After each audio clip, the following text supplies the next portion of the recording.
The one thing in my yard that gets the most comments is this corpsed skull on a tiki torch.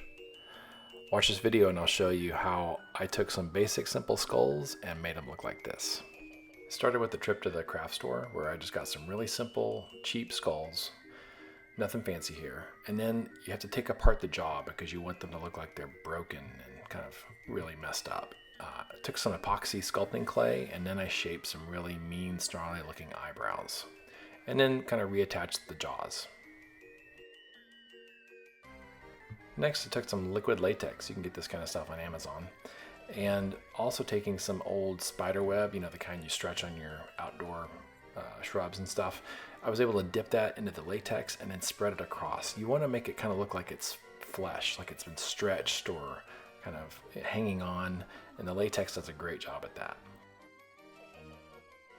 After that, using some old brown stain that I had laying around, I needed to kind of darken up the skull because they look too clean and new right now. So by doing this, I was able to make them look kind of like they crawled out of the earth, right? Next, I had to drill some holes because I really want these to slide onto the tiki torch, but not too high. So a big hole in the top, a little hole in the bottom, and it fit just perfect.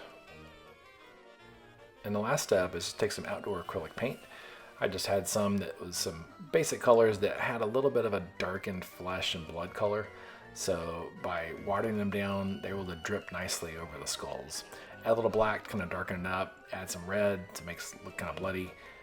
And then the last step, I took some white to paint the teeth because it's kind of cool to see them pop a little bit against the contrast of all the dark.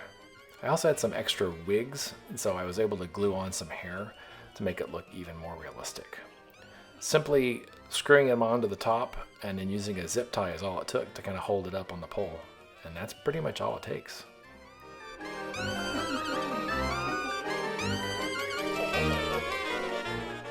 Check the description of the video to see where you can find all the supplies needed to make this corpsed tiki torch head.